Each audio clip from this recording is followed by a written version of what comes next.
Welcome to Responding with Reason. I'm Andy. Hi, and I'm Alex. This show is created to take a look at the current issues of today, not from the left or the right's point of view, but from an objective standpoint. In fact, we'll point out that there are many errors that the Republicans and the Democrats make. Instead, what we will do is we'll offer real solutions. So today we're going to look at healthcare, and more specifically, the recent healthcare legislation that was passed. So let's get started.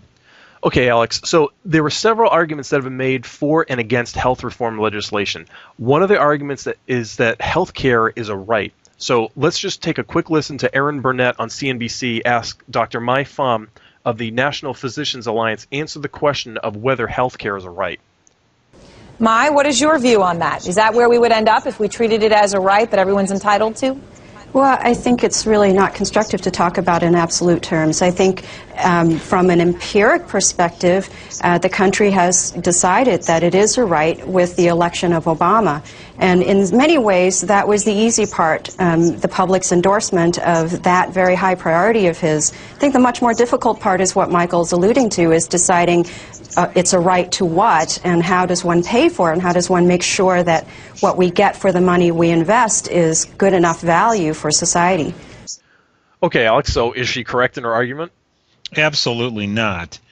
There's a number of errors that she made. The first one is that somehow she's trying to tie the winning of a political election with creating or justifying a right. That is far from what a right is. In fact, that's called mob rule, where you just have more people in your gang than I do, so you get to make the rules. So no, that is not a right.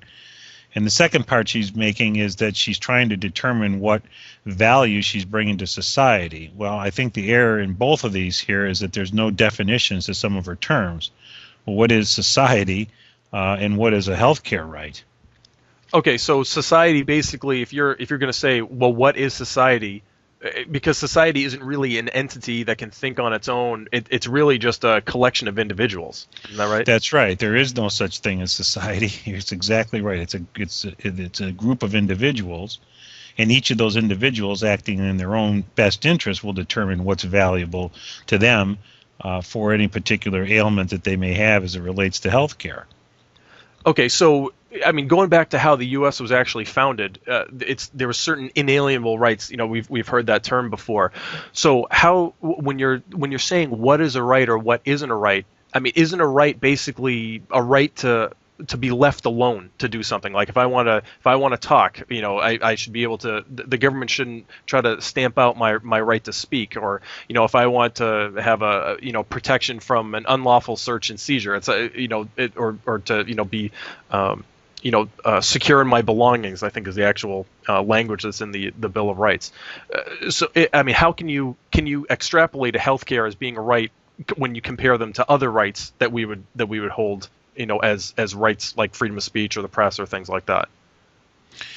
Excellent point. So no, a healthcare is not a right for exactly the reasons that you said. A right in the United States is the government is granting you the right to take an action, and they are providing a proper environment for you to be able to take that action. The proper environment being the ability to remove from your livelihood any type of force or fraud or foreign invasion. And so let's use free speech, because that's quite frankly what we're exercising here. Right. Okay. We have the right to make free speech, which is what we're doing.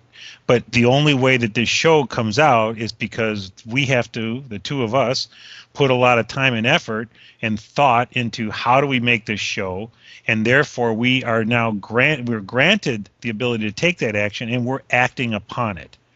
The problem with the healthcare, it's the exact opposite. They are granting a right for someone to receive a good or service.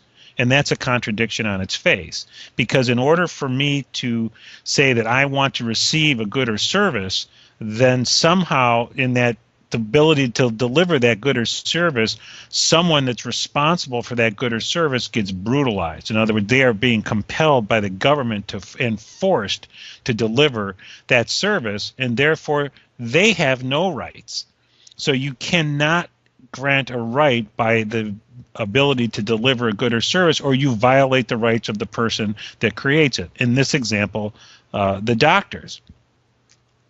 Okay, so like for instance, the doctor in Florida who essentially, let's see, it was Dr. Jack Castle, who's a urologist down in Florida, put a sign up on his front door that basically said, if you voted for Obama, seek urologic care elsewhere. Changes to your health care begin right now, not in 4 years.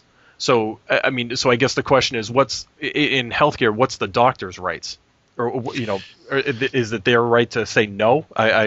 That's right. It is their right for them to pursue their life and their skills and their abilities, and it's the purpose of the government to protect anyone from compelling them or forcing them, in this example, to act otherwise. In other words, to act not in their best interest. And I applaud this doctor down in Florida. I think he's a hero. I think they ought to put him on people's shoulders and walk them through the streets.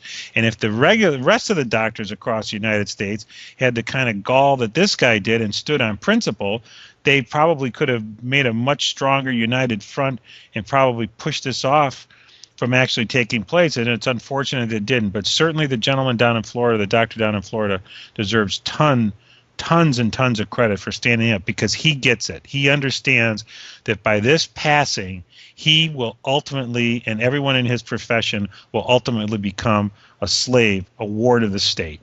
Okay, so basically, just going back, so if I'm speaking and if I'm exercising my freedom of speech, I don't have to take anything from anybody else. But if you say that healthcare is a right, you have to take something, whether their time, their expertise, their money.